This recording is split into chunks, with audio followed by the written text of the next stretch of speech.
درس قرآن.com کے ہفتہ وار پروگرام تجزیے کے ساتھ ہم حاضر ہیں۔ فائز صاحب، کیا کیا موضوعات ہیں آج؟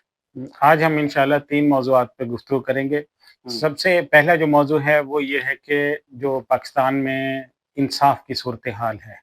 اس سے لوگ مایوس ہوتے چلے جا رہے ہیں، عدلیہ سے لوگ مایوس ہو رہے ہیں، قانون کو ہاتھ میں لے رہے ہیں اور اس کے واقعات بڑھتے چلے جا رہے ہیں۔ اچھا، دوسرا موضوع یہ ہوگا آج، ٹرمپ کی پاکستان پر اتنی مہربانیاں کیوں ہیں؟ حالانکہ یہی ٹرمپ تھا جب پہلی مرتبہ یہ صدر بنے تھے تو یہ پاکستان پر بہت غصے تھا، اور یہ بھی انہوں نے کہا تھا کہ پاکستان کو ہم $30 ارب دے چکے ہیں، پاکستان ہمارے ساتھ ڈبلنگ کر رہا ہے، ڈبل گیم کر رہا ہے۔ اچھا، تیسرا موضوع کیا ہوگا؟ تیسرا موضوع 14 اگست قریب آ رہا ہے، اس لیے 14 اگست کے حوالے سے بات کریں گے۔ اچھا، سب سے پہلے ہم 14 اگست پہ بات نہ کر لیں؟ میرے خیال میں جو ابھی کرنٹ ایشو ہوا ہے اس پہ اب بات کر لیتے ہیں۔ اچھا، یہ اصل واقعہ کیا ہوا؟ یہ جو شمس الاسلام کو قتل کیا ہے، عمران افریدی نے ان کو مارا تھا۔ جو میڈیا رپورٹس آئی ہیں ان کے مطابق ہم جس آدمی نے ان کو قتل کیا ہے اس کا نام ہے عمران آفریدی۔ تو عمران آفریدی نے جو خواجہ شمس الاسلام صاحب کو قتل کیا ہے، تو اس نے اس کے بعد یہ بتایا ہے کہ چونکہ انہوں نے میرے والد کو قتل کیا تھا اور میں پاکستان میں مختلف عدالتوں میں مختلف جگہوں پہ جا جا کر عدلیہ میں ججوں کے سامنے مختلف طرح سے کوشش کرتا رہا، لیکن مجھے انصاف سے کوئی امید نہیں ہے کہ وہ ایک طاقتور وکیل کو انصاف کے کٹہرے میں لا کے کھڑا کرے، اس لیے میں نے ان کو قتل کیا ہے، اب جو انصاف ہے جو کچھ ہونا ہے وہ میرے ساتھ ہوگا۔ تو لیکن یہ اصل میں وہ فرسٹریشن ہے اور وہ ایک یوں سمجھے کہ آئینہ ہے جو پوری قوم کو دکھایا گیا ہے کہ انصاف سے لوگ مایوس ہوتے ہیں تو اس کے 2 الٹیمیٹ نتیجے نکلتے ہیں۔ ایک تو یہ کہ پورے سسٹم کے خلاف لوگ کھڑے ہو جاتے ہیں، جیسے ہم دیکھ رہے ہیں کہ 2 صوبوں میں جو خلفشار ہے، KPK میں اور بلوچستان میں، وہاں پہ بھی ایک بہت بڑا ایلیمنٹ جو ہے وہ انصاف اور انصاف کی عملداری، قانون کی ریٹ نہ ہونا، یہ بنیاد ہے اس کی، کہ لوگ وہاں پہ بھی انصاف سے مایوس ہیں اور اس کا الٹیمیٹ نتیجہ پھر مختلف طرح کے جذبات کی شکل میں نکلتا ہے، مختلف غصے کی شکل میں نکلتا ہے، مختلف طرح لوگ اسٹیٹ کے خلاف ہو جاتے ہیں۔ دوسرے نمبر پر اس طرح کے لوگ جو ہیں وہ سامنے آ رہے ہیں کہ جو ویسے تو ریاست کو مانتے ہیں، آپ کے ملک کے شہری ہیں، لیکن وہ یہ سمجھتے ہیں کہ یہ مجھ پر جو ظلم ہوا ہے نا اس میں مجھے انصاف ملنے والا نہیں ہے، تو اس وجہ سے وہ قانون کو ہاتھ میں لیتے ہیں۔ تو اس کے اوپر ہم بہت زیادہ فکر کی ضرورت ہے۔ پاکستان میں جو عدلیہ کا جو نظام ہے، بین الاقوامی رینکنگ اگر آپ دیکھیں تو دنیا میں 142 ملکوں کی رینکنگ ہے عدلیہ کے حساب سے، اور ان میں پاکستان آتا ہے 129ویں نمبر پہ، اور آپ اگر چلے جائیں دوسرے نمبر پہ پاکستان کی عدالتوں میں تو وہاں پہ جو انصاف ہو رہا ہے اس کا میرٹ تو ایک بعد کی بات ہے نا۔ سب سے پہلے نمبر پر تو یہ چیز کہ جو ہماری عدلیہ کے پاس زیر التوا مقدموں کی تعداد ہے وہ دنیا میں چند بڑے زیر التوا ممالک مقدموں میں سے ایک ہیں۔ تو ان میں اگر آپ سب سے پہلے نمبر پہ اگر آپ سپریم کورٹ کی بات کریں تو اس وقت جو ڈیٹا سپریم کورٹ کا ہمارے سامنے موجود ہے تو 57,000 مقدمے سپریم کورٹ کے پاس زیر التوا ہیں جن کا فیصلہ نہیں ہوا ابھی تک، اور ہائی کورٹس کی اگر آپ تعداد دیکھیں تو 3.5 لاکھ مقدمے ہائی کورٹس کے پاس زیر التوا ہیں، اور اگر لوئر کورٹس کی آپ بات کریں تو وہاں 2 ملین مقدمے، 2,20,00,000 مقدمے بغیر فیصلے کے ان کے پاس لٹکے ہوئے ہیں۔ تو اور پھر اچھا اس کی بنیادی وجہ کیا ہے؟ اس کی وجہ یہ ہے کہ ہمارا جو پورا جوڈیشری سسٹم ہے اس میں 1/3 کے قریب ججز جو ہیں وہ اپوائنٹ ہی نہیں ہوئے، یعنی ان کی سیٹیں خالی ہوئی ہیں اور ان کی جگہ پہ نیا جج اپوائنٹ نہیں ہوا ہے، وہاں پہ تعینات نہیں ہوا۔ اچھا فائز صاحب، اگر میں ابھی تاریخ اسلام کا مطالعہ کر رہا تھا تو میں دین اسلام میں انصاف کی کتنی اہمیت ہے آپ اس کو دیکھیں کہ قرآن میں جگہ جگہ عدل کا کہ مسلمانوں عدل کرو، انصاف کرو، اور رسول اللہ صلی اللہ علیہ وسلم کا فرمان میرے سامنے سے گزرا تھا، حضور نے فرمایا کہ اگر میری بیٹی فاطمہ چوری کرے تو اس کا بھی ہاتھ کاٹے گا، اور پھر یہ کہا کہ پہلے والی قومیں کیوں تباہ ہوئی؟ اس لیے کہ جب ان کا امیر کوئی جرم کرتا تھا چھوڑ دیتا تھا اور غریب کو لٹکایا جاتا تھا۔ جس معاشرے سے انصاف اٹھ جائے، عدالتوں سے انصاف نہ ملے، وہ معاشرے تباہ و برباد ہو جاتے ہیں۔ میرا یورپ جانا ہوا کئی ممالک میں، وہاں پر انصاف فوری ملتا ہے سب کو، ایسے ہی حل کیا ہے اگر ہم چاہتے ہیں کہ یہاں پر دیش کا؟ دیکھیں سب سے پہلی بات تو یہ ہے کہ حل، سب سے بڑا حل یہ ہے کہ میرٹ، پاکستان میں جو ججوں کا تعیناتی ہوتی ہے، تقرر ہوتا ہے، اس تقرر کو میرٹ بیس کر دیں. رشتہ داری، سیاست، اقربا پروری، یہ سب چیزیں ختم کرنی ہوگی. سب سے پہلے نمبر پر جو ہمارے ہاں ججز منتخب ہو کے آ رہے ہیں یا پروموشن پا رہے ہیں، وہ کس بنیاد پہ پاتے ہیں؟ پاکستان کی جیوڈیشری میں سیاسی عمل دخل اتنا بڑھ گیا ہے کہ ہر جو طاقتور گروپ ہے اس نے اپنے ججز وہاں پہ پروموشن پر لگائے ہوئے ہیں، ان کو گھسایا اندر، اور اس کے اندر اس پورے ان کے گروپنگ چل رہی ہے. اور اب تو لوگ یوں کہتے ہیں کہ بھائی وکیل کرنے کی ضرورت نہیں ہے، معاملہ وکیلوں سے بہت آگے چلا گیا، کہتے جج ہی کر لو، جج ہی کر لو. تو یہ ایک بہت اگر مطلب ہم چاہتے ہیں کہ یہاں سے دہشت گردی ختم ہو تو سب سے پہلے آپ کے جو ججز کی اپائنٹمنٹ ہے اس کو آپ شفاف بنائیں، اس میں کسی کی مداخلت نہ ہو، ججز پہ کسی کا انفلوئنس نہ ہو، اور انصاف فوری ملے. کیونکہ دیکھیں اگر آپ ایک رستہ کھولتے ہیں سیاستدانوں کے لیے تو پیچھے پیسے طاقتور لوگ، پیسے والے، ان کے لیے بھی رستہ کھل جاتا ہے، پھر وکیلوں کے لیے بھی رستہ کھل جاتا ہے، ہر اس طاقتور کے لیے رستہ کھل جاتا ہے جو قانون تک رسائی حاصل رکھتا ہے، جو ججز تک رسائی رکھتا ہے، اس کے لیے دروازہ کھل جاتا ہے. فائز صاحب یہ بھی تو انتہا پسندی ہے نا کہ اگر آپ کو انصاف نہیں مل رہا تو آپ قانون کو ہاتھ میں لے لیں، ظاہر ہے اس کے بدلے میں ظاہر ہے اس سے تو کوئی ہمدردی ہمیں ہے نہیں، اس سے تو کوئی ہمدردی، ظاہر ہے اس کے لیے تو قانون جو ہے وہ اپنا رستہ نکالے گا اور جو اس کی سزا ہے وہ اس کو ملے گی، اس کی تو ہم حمایت نہیں کرتے ہیں. لیکن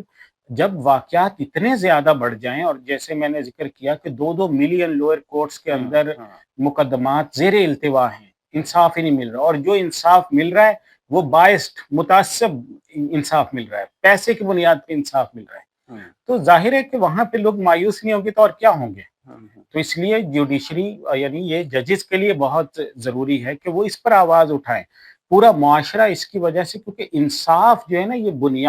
بنیاد ہے، بنیادی ستون ہے ریاست کا. اگر ایک ریاست میں انصاف ختم ہو گیا تو وہاں کے لوگ تو مایوس ہو جائیں گے. پھر اور اسلامی نقطہ نظر سے کتنی اہمیت ہے. قرآن اور حدیث میں حضور صلی اللہ علیہ وسلم نے کتنا اس پر زور دیا ہے، یہاں تک فرمایا کہ اگرچہ تمہارے خلاف ہو، تمہاری ذات کے خلاف بھی بات جائے تب بھی تم نے سچ بولنا ہے، حق کی بات کرنی ہے، انصاف کا دامن نہیں چھوڑنا ہے. اچھا فائز صاحب، دوسرا یہ ہے کہ یوم آزادی کی تقریبات جاری ہیں اور ماشاءاللہ آپ نے دیکھا ہوگا کہ گلی محلوں میں، شہروں میں، ہر جگہ بڑی بڑی جھنڈے لہرائے جا رہے ہیں. ٹھیک ہے، ہونا چاہیے، خوشی کا اظہار ہونا چاہیے، لیکن ہوتا یہ ہے کہ لاکھوں کے نہیں، کروڑوں کے نہیں، اربوں روپے ان جھنڈیوں پر خرچ کیے جاتے ہیں. اور دوسری طرف پاکستان ان ممالک میں شامل ہے جہاں پر ماحولیاتی آلودگی بہت زیادہ، اور اس کی تبدیلیاں کتنی ہم نے دیکھی، ان دنوں میں کتنی ہلاکتیں ہوئی ہیں. آپ یہی دیکھیں جو ان دنوں کے اندر سوات میں واقعات پیش آئے ہیں، پھر یہ جو اس کے بعد یہ علاقے جو ہیں ناران کاغان کے، ان کے اندر علاقے پیش آئے ہیں، جتنی ہلاکتیں اس سال میں پاکستان میں ہوئی ہیں اتنی تو ہم نے تاریخ میں کبھی نہیں سنی نا. کہ آپ پکنک منانے کے لیے گئے ہوئے ہیں اور پوری کی پوری بس جو ہے وہ سیلابی ریلے کی زد میں آ جاتی ہے، پورا قافلہ سیلابی خاندان سیلابی ریلے کی زد میں آ جاتا ہے، اتنی بڑی تعداد کے ابھی تک اس کے حتمی اعداد و شمار ہمیں پتہ نہیں چل رہے ہیں. تو یہ ایک بہت بڑی تبدیلی. ماحولیاتی آلودگی میں کہتے ہیں کہ ایک درختوں کا لگانا یہ بہت بڑی چیز ہے، اور پاکستان میں خصوصاً جس جگہ پہ ہم کراچی میں بیٹھے ہیں تو یہاں پہ کراچی پاکستان کا سب سے بڑا شہر ہو گیا، لیکن بدقسمتی سے یہاں پر درخت لگانے کا رجحان نہیں ہے. قانون کی وہی بالادستی نہ ہونے کی وجہ سے یہاں پہ درخت پلانٹیشن، درختوں کی حفاظت، اس کے اوپر زور نہیں دیا جاتا. اور اگر آپ اس کے اعداد و شمار نکالیں تو میں گزشتہ دنوں ایک رپورٹ دیکھ رہا تھا، کراچی شہر میں سب سے بڑا جو گرین ایریا ہے وہ قبرستان ہے سخی حسن کا. سخی حسن کا قبرستان سب سے گرین ایریا ہے کہ وہاں پہ درخت سب سے زیادہ لگے ہوئے ہیں. باقی سب جگہوں کے اوپر آپ کی اربنائزیشن اس کو کھا گئی ہے، جو اتنی بڑی بڑی بلڈنگز ہیں، یہ سوسائٹیاں ہیں، یہ سب کھا گئی ہیں ہمارے درختوں. درخت تو لگانا ایک الگ وہ ہے، لیکن جنگلات کو بڑی تیزی سے ہم کاٹ رہے ہیں، ختم ہو رہے ہیں، سوسائٹیاں بن رہی ہیں. ابھی دیکھیں اعداد و شمار نکالیں کہ پاکستان میں 25 کروڑ کی آبادی ہے، اور ہر شخص یہ کہے کہ میں نے ایک پودا لگانا اور میں نے پودے لا کے لگائے یہاں پر تو ایک پودا 200 سے لے کے 300 روپے تک کا مل جاتا ہے اور اس کو تھوڑا سا پانی دے روزانہ. اس کو پانی. میرا پچھلے سال وہاں جانا ہوا تھا سوئٹزرلینڈ. تو آپ کو حیرت ہوگی کہ جیسے یہاں پر ہمارا شناختی کارڈ نمبر ہوتا ہے نا, وہاں پر آدمی کا نمبر ہوتا ہے, ہر آدمی کا یہ نمبر ہوتا ہے جیسے نا.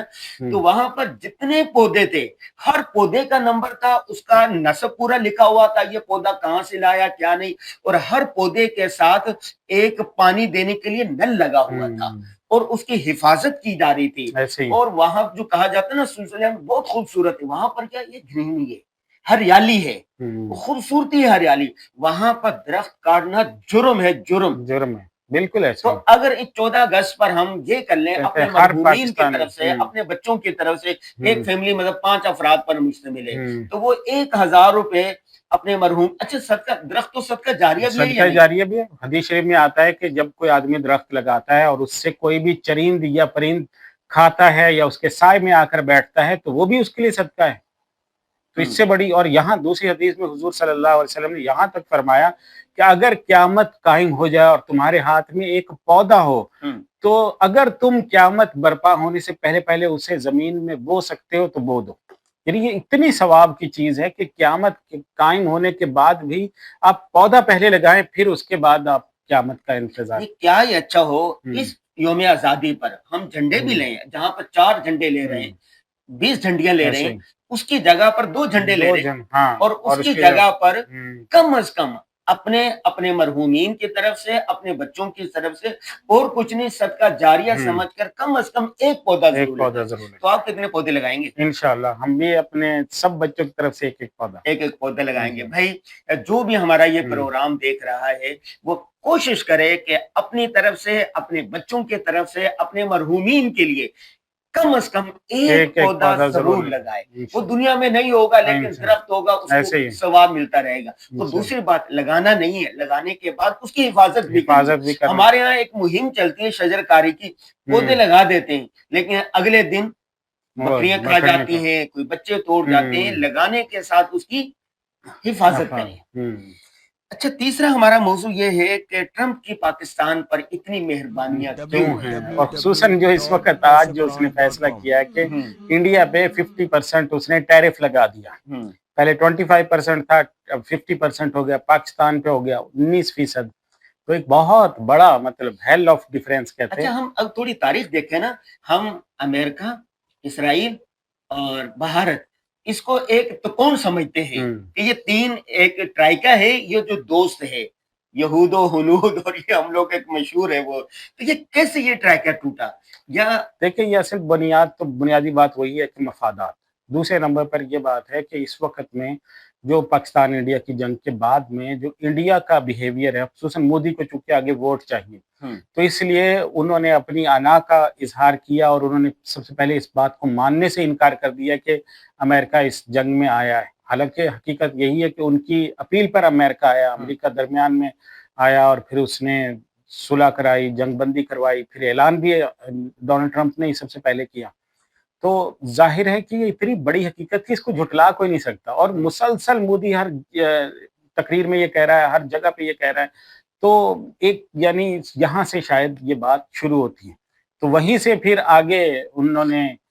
پس منظر میں کیا چل رہا, کہیں ایسا تو نہیں ہے کہ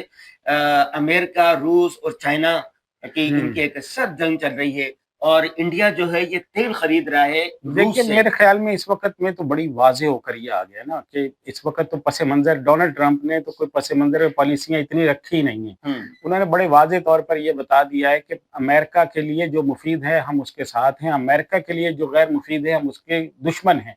اب انہوں نے بنیاد یہ بنایا ہے, سب اس دفعہ میں انہوں نے کہا ہے کہ بھائی آپ ہمارے ساتھ ٹریڈ کر رہے ہیں, ہمیں کوئی منصوبے دے رہے ہیں اپنے ملک کے اندر, کوئی ایسے پروجیکٹس جہاں پہ آپ کی معدنیات نکالیں, ہمارے پاس سسٹمز ہیں, کمپنیاں ہیں, ہمارے پاس لوگ ہیں بہت زبردست انجینئرز, تو آپ کوئی پروجیکٹ ہمیں دے دیں, ہم مل کر اس پہ بزنس کرتے ہیں. پاکستان نے ایک پروجیکٹ ان کو دے دیا ہے کہ ہم مل کر پاکستان میں تیل کے ذخائر نکالتے ہیں, وہاں سے تیل نکالتے ہیں. پاکستان میں کنویں ہیں ابھی جیسے اس کے بعد ابھی کی خبر ہے کہ سندھ کے اندر نئے دریافت ہوئے ہیں, بلوچستان میں پہلے سے ہیں.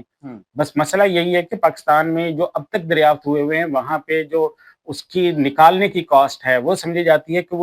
وہ زیادہ ہے کہ ہمیں خرید کر پیٹرول سستا مل پڑتا ہے، اور اگر ہم اپنا نکال کے ریفائن کر کے استعمال کریں بیچیں تو وہ ہمیں مہنگا پڑے گا۔ اچھا یہ لیکن جی یہ مطلب یہ کہ یہ بات تو آگے اب نکلے گا، پھر آگے جا کر وہ کلیئر ہوگی نا۔ لیکن ڈونلڈ ٹرمپ نے بڑا واضح طور پر یہ کر دیا ہے اپنی پالیسی کو کہ امریکنز کے لیے جو ملک مفید ہے جتنا، اس کے لیے اتنا کم ہم ٹیرف بھائی صاحب یہ دیکھیں نا، یہ ٹرمپ کی پالیسیاں سطحی ہے اور عارضی ہے۔ جو ملک ہوتے ہیں ان کی پالیسیاں طویل المدت ہوتی ہے۔ ٹرمپ جو پہلی مرتبہ آیا تھا تو آپ کو بھی یاد ہوگا تو پاکستان پر ناراضگی کا اظہار کیا اور یہ کہا کہ ہم نے $30 ارب پاکستان کو دیے، پاکستان ہمارے ساتھ دوغلی پالیسی کھیل رہا ہے، ٹو ٹریک پالیسیاں چل رہی ہیں اور یہ ہم ان کی امداد بند کریں گے، ایسا کریں گے ویسا کریں گے۔ اور آج ہی مہربان، کہیں ایسا تو نہیں ہے کہ کہتے ہیں کہ امریکہ کی دوستی اچھی نہیں ہے، اس کی جو دوستی رکھتا ہے اس کو تو یہ چھوڑتا نہیں، اس کی دشمنی پھر بھی ہے۔ دیکھیں جب ان کو ہماری ضرورت ہوتی ہے تو ہم پر مہربانیاں شروع ہو جاتی ہیں۔ 70 کی دہائی میں جب ان کو ضرورت تھی، 9/11 کے بعد ضرورت تھی، یہ تو کہیں ایسا تو نہیں ہے کہ کچھ ہونے والا ہے دنیا میں۔ دیکھیں میں تو جو بنیادی طور پہ سمجھتا ہوں نا وہ یہ ہے کہ جیسے جنگ ختم ہوئی ہے تو جنگ کے نتائج جو ہیں وہ تو پتہ ہے، امریکنز کو تو پتہ ہے کہ اس جنگ کے اندر جو اوپر والا ہاتھ ہے وہ پاکستانیوں کا رہا۔ پاکستان نے انڈیا کے طیارے بھی گرائے، اس کے بعد جب دوسرا اٹیک کیا تو اس میں بھی انڈیا کے سسٹم کو مفلوج کر دیا، وہاں پہ ان کی الیکٹریسٹی کو مفلوج کیا، ان کے آن لائن جتنی الیکٹریسٹی کے سسٹمز تھے ان کو ختم کر دیا، اور پھر جو اٹیک جہاں جہاں پر بھی ہم نے بم گرائے تو وہاں پر جا کر این ان جگہوں پر ان بیسز پر آگ لگی اور تباہی مچی ہے، پوری دنیا میں اس کی ویڈیوز چلی ہیں۔ اور اس کے بعد ان کو پتہ ہے کہ یہ انڈینز جو ہیں انہوں نے ہمیں اپیل کی کہ اسے فوراً بند کرائیں ورنہ ہمارے سسٹم جو ہیں وہ جام ہو جائیں گے۔ تو ان کو پتہ ہے فاتح کی دنیا بھر میں عزت ہوتی ہے، اور سب سے پہلے نمبر پہ آرمی چیف کو بلانا، اس خطے میں ان کو اپنا ایک اتحادی بھی چاہیے، اور دوسرے چائنا ہے، روس ہے، افغانستان ہے اور ممالک ہے، ان کو اپنا کوئی اتحادی چاہیے۔ پاکستان نہیں تو پھر کون ہو سکتا ہے؟ اور دوسرے نمبر پہ ابھی ان کے سب سے بڑا مسئلہ یہ ہے کہ امریکہ کی اربوں ڈالر لگ رہے ہیں یوکرین کو بچانے پہ، اور ان اربوں ڈالر کے لگنے کی وجہ یہ ہے کہ اس پہ رشیا نے حملہ کیا ہوا ہے۔ تو رشیا کو جو ملک سپورٹ کرے گا، مثلا چائنا کر رہا ہے، چائنا نے آج بھی بیان دیا ہے کہ بھئی ہم رشیا کا پیٹرول خریدتے رہیں گے۔ دوسرے نمبر پہ انڈیا خرید رہا ہے، تو اس لیے ڈونلڈ ٹرمپ نے واضح طور پر انڈیا کو پیغام دیا ہے کہ جب تک آپ وہاں پہ پیٹرول خریدتے رہیں گے، رشیا کو سپورٹ کرتے رہیں گے، تو اس کا مطلب یہ ہے کہ آپ ہمارا خرچہ کروا رہے ہیں، آپ امریکنز کے مفادات کے خلاف چل رہے ہیں، تو تب تک آپ کے لیے ہم نے رستے بند کر دیے ہیں۔ 50% ٹیرف لگ گیا۔ اب اس کا جو الٹیمیٹ ریزلٹ ہے وہ انڈیا کے ایکسپورٹ پہ پڑے گا۔ انڈیا کی ایکسپورٹ پہ کتنا پڑے گا یہ ابھی کچھ دنوں میں اس کے اسٹیٹسٹکس آ جائیں گے۔ اچھا یہ ہمارا یہ جو پروگرام ہے اس کی ایک خاصیت یہ ہے کہ کوئی بھی ہم بات کرتے ہیں اس میں اسلامی نقطہ نظر ضرور لاتے ہیں، اسلامی پہلو ضرور لاتے ہیں۔ یہ فرمائیے کہ ملکوں کے ساتھ ملکوں کی جو پالیسیاں ہوتی ہیں، جیسے چائنا ہے اور پاکستان ہے، روس ہے، پاکستان ہے، امریکہ ہے، دوسری طرف پاکستان، سعودی عربیہ، دوسرے ممالک ہے، غیر مسلموں کے ساتھ تعلقات رکھنے کی شریعت میں، سیرت میں کیا حدود و قیود؟ دیکھیں اس میں سب سے بنیادی چیز تو وہی ہے کہ حضور صلی اللہ علیہ وسلم نے جو سیرت میں ہمیں اس کے نمونے دیے ہیں اس سے پتہ یہ چلتا ہے کہ غیر مسلموں سے تعلقات رکھے جا سکتے ہیں، کامیابی سے رکھے جا سکتے ہیں۔ اور حضور صلی اللہ علیہ وسلم کی اگر آپ زندگی کا مطالعہ کریں تو آپ نے 250 معاہدے کیے ہیں، غیر مسلموں کے ساتھ بھی، مسلمانوں کے ساتھ، مختلف جگہوں کے ساتھ، علاقوں کے ساتھ، ان کی قوموں قبائل کے ساتھ، اور ان میں سے کبھی ایک بھی معاہدہ ایسا نہیں تھا جس کو حضور صلی اللہ علیہ وسلم نے توڑا ہو۔ تو یعنی آپ غیر مسلموں کے ساتھ بھی معاہدہ کر سکتے ہیں۔ پاکستان کے تناظر میں اگر آپ دیکھیں تو پاکستان کو امریکہ سے معاہدہ کرنا پڑ رہا ہے، رشیا کے ساتھ بھی، چائنا پاکستان کا قریبی ترین اتحادی ہے، سب سے بڑی انویسٹمنٹ چائنا کی پاکستان میں ہوئی ہے۔ تو یہ سیرت کا سبق ہے کہ آپ کسی بھی ملک کے ساتھ آپ ایگریمنٹ کر سکتے ہیں، معاہدہ کر سکتے ہیں، اس پر عمل کر سکتے ہیں۔ اور حضور صلی اللہ علیہ وسلم نے ہجرت مدینہ کے فوراً بعد سب سے پہلے نمبر پر یہودیوں کے ساتھ معاہدہ کیا، اور اس کو اس وقت تک نہیں توڑا جب تک کہ یہودیوں نے بدعہدی نہ کر دی ہو۔ سب سے پہلے انہوں نے بدعہدی کی غزوہ خندق کے موقع پر، اور اس کے بعد پھر حضور صلی اللہ علیہ وسلم نے جب دوسرے قبیلے نے کی تو پھر اس کے بعد حضور صلی اللہ علیہ وسلم نے غزوہ خیبر کیا۔ تو یہ حضور صلی اللہ علیہ وسلم کی سیرت کا سبق ہے کہ جب کوئی غیر مسلم ہو تو ان غیر مسلموں سے تعلقات ہمیشہ آپ کی دشمنی والے نہیں رہیں گے۔ ہمارے ہاں یہ سمجھ لیا جاتا ہے کہ مسلم ممالک ہے تو ہر وقت غیر مسلم سے لڑتا ہی رہے گا، نہیں، کوئی ضروری نہیں ہے۔ لیکن اس کے پیچھے تو یہ حکمت ہوگی نا کہ رسول اللہ صلی اللہ علیہ وسلم نے جو معاہدے کیے وہ مسلمانوں کی ترقی، مسلمانوں کی بقا، عالم اسلام کی بہتری اور عوام کی فلاح و بہبود کے لیے ظاہر ہے۔ دیکھیں یہاں پر بھی اس چیز کو مد نظر رکھنا چاہیے۔ یہ تو ایک ظاہری سی بات ہے نا کہ دنیا میں جب بھی کوئی ملک ایگریمنٹ کرے گا تو وہ اپنے مفادات کو دیکھے گا۔ پاکستان اپنے مفادات کو دیکھ کر گیم کھیل رہا ہے، امریکن اپنے مفادات کو دیکھ کے کر رہے ہیں۔ پاکستان نے یہ جو آفر کی ہے یہ بھی اسی کو مد نظر رکھ کے کی ہوگی کہ اگر ہم امریکنز کو یہ آفر نہیں کرتے ہیں تو اس کے نتیجے میں ہمارے لیے شاید مشکلات زیادہ ہوں گی۔ ممکن ہے کہ اس پارٹنرشپ کے بعد ہم پاکستان میں سیکیورٹی کی صورتحال بہتر کر سکیں، سیکورٹی کی اور معیشت بہتر ہو جائے گی۔ جی، تو اس طرح کے مطلب آگے کے بہت سے امکانات کا رستہ آپ کے لیے کھل جاتا ہے، کیونکہ اب تک کی جو پالیسی تھی وہ یہ تھی کہ جیسے آپ نے کہا بھی، اور ڈونلڈ ٹرمپ نے پہلے یہ کہا کہ ہم نے $30 ارب ان پر خرچ کیا، لیکن انہوں نے دو طرفہ پالیسی چلائی ہے، اپنی بھی چلاتے رہے اور ہمارے ساتھ بھی دیتے رہے۔ تو اس طرح کے جو بین الاقوامی پالیسیز کے میٹر ہوتے ہیں تو ان میں آپ کو مارجن رکھنا پڑتا ہے، اور میرے خیال یہ ہے کہ پاکستان کی جو اب تک کی پالیسی، خارجہ پالیسی آئی ہے، اس کو دنیا نے بہرحال سراہا ہے۔ 19% پہ لوگوں کو بہرحال اعتراض ہے کہ یہ پاکستان کو 19% جو انہوں نے ٹیرف لگایا یہ 15% ہونا چاہیے تھا، اور پاکستان کی لابنگ اس میں شاید کچھ کمزور ہے کہ پاکستان امریکنز کے ساتھ اگر مزید وہاں پہ لابنگ کرتے، وہاں پہ مزید محنت کرتے تو شاید یہ جو ٹیرف ہے یہ 19 کے بجائے 15 پہ آ جاتا ہے، تو پھر ہمارے پاس مارجن اس لیے بھی زیادہ ہوتا ہے کیونکہ پاکستان کا جو الیکٹریسٹی کا ہے جو ہمارے بجلی کا بل ہیں یہ اس پورے خطے میں سب سے زیادہ ہیں، انڈیا سے زیادہ ہیں، بنگلہ دیش سے زیادہ ہیں، تو اس وجہ سے ہماری جو پروڈکشن ہے وہ مہنگی پڑے گی، تو اس کو ہم کمپنسیٹ کر سکتے تھے اگر یہ 15% پہ ہے ہمارا ٹیرف۔ صحیح۔ فائز صاحب، آج ہم نے 3 موضوعات پر بات کی۔ ایک یہ بات کی کہ انصاف کیسا ہونا چاہیے، دوسرا یہ کہ ٹرمپ کی پاکستان پر مہربانیاں، اور تیسرا موضوع یہ تھا کہ یوم آزادی کی تقریبات میں آپ جھنڈیوں سے بجائے پودے لگانے پر ہم نے، ان تینوں کا خلاصہ کیا نکلتا ہے؟ ان کا خلاصہ یہی نکلتا ہے کہ اس 14 اگست پہ پودے ضرور لگائیں، یہ ہماری زندگیوں کا مسئلہ بن گیا ہے۔ یہ اب کوئی وہ بات نہیں ہے کہ جو کس سے کہانیاں آج سے 5-7 سال پہلے ہم کہتے تھے کہ یہ ماحولیاتی آلودگی ایسا کر دے گی اور ویسا کر دے گی، ہم نے اپنی آنکھوں سے دیکھ لیا کس طرح سے کلاؤڈ بسٹ ہوتے ہیں، کس طرح سیلاب آتے ہیں۔ ہم کالم لکھتے ہیں نا، جیسے یہ مقرر تقریر کرتا ہے، شروع میں اپنا موضوع بتا دیتا ہے، پھر اپنے دعوے کو دلائل عقلی نقلی اور اس سے سارے ثابت کرتا، آخر میں جب بہت سارے لوگ آ جاتے ہیں سننے لگتے ہیں اس پورے کا خلاصہ کر دیتا ہے تاکہ چلتے چلتے اس کا خلاصہ ہو جائے۔ اس پورے کے خلاصے کا آپ اینڈ کریں اس کے ساتھ۔ اس کا اینڈ یہ ہے کہ پاکستان کی الحمدللہ جو خارجہ پالیسی ہے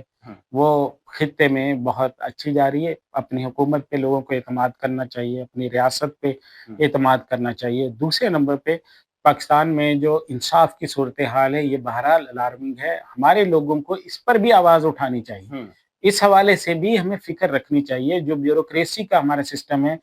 یہ فیل ہو گیا ہے اس وقت میں بھی، آج بھی انگریز دور کا اسے جان چھڑانی چاہیے۔ آج بھی وہ خواجہ آصف نے شاید بیان دیا کہ جو ہماری بیوروکریسی ہے یہ سب تو بیرون ملک ان کے اثاثے، اور پاکستان میں جب پورا سسٹم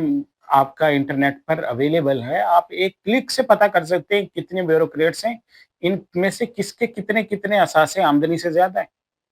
کوئی مشکل ہے کیا؟ ایک کلک سے دنیا میں پتہ کر سکتے ہیں آپ کو پتہ چل جائے گا کہ دبئی میں کتنی انویسٹمنٹ پاکستانیوں نے کی ہے، سوئٹزرلینڈ میں کتنی انویسٹمنٹ کی ہے، مراکش کا انہوں نے نام لیا وہاں کی ہوئی، یہ تو اسپین میں کی ہے، کہاں پہ لوگوں نے کر کے رکھی ہے، تو آپ کو ایک کلک سے پتہ چلتا ہے۔ حاصل یہ کہ یہ ہمارے ہاں نظام بدلنا چاہیے، اس کے لیے مثبت کوششیں، لوگ بھڑک جانا یہ آسان ہے، لیکن رفتہ رفتہ کوشش کرنا، جیسے اپنے بچوں کے ساتھ آپ کرتے ہیں کہ بچے کو ایک دن سمجھاتے ہیں، دوسرے دن سمجھاتے ہیں، تیسرے دن، تو آپ رفتہ رفتہ 10-15 سال میں جا کے آپ کو الٹیمیٹ ریزلٹ ملتا ہے۔ تو اسی طرح سے اپنے ملک کے اندر بھی ہمیں ان چیزوں کو لے کر چلنا ہوگا اور اس پہ محنت کرنی ہوگی. اچانک بھڑک جانا، اس سسٹم کو الٹنے کی باتیں کرنا، ایسی باتیں کرنا بہت آسان ہوتا ہے. ملک اتنی حد تک جو اللہ نے ہمیں اتنا بڑا ملک دے دیا ہے، یہ پوری دنیا کی امیدوں کا چراغ ہے، اور اس کو باقی رکھنا یہ ہمارے لیے بہت بڑا ایک چیلنج ہے، اور اس کے لیے ہمیں قربانیاں دینی چاہیے. اس کے لیے اس کو باقی رکھنے کا یہ بھی حصہ ہے کہ ہم یہاں پودے لگائیں، اس کے جو قومی دن ہے اس کو سیلیبریٹ کریں، اپنے ملک سے محبت کا اظہار کریں، اور اسی طرح سے جو ملک کی قیادت ہے اس پر اعتماد کریں، اور سسٹم میں جو خرابیاں آ گئی ہیں ان کی اصلاح کی کوششیں بھی کرتے رہیں. سوشل میڈیا پر سب سے قدیم اور سب سے ریلائبل برانڈ درسقرآن.com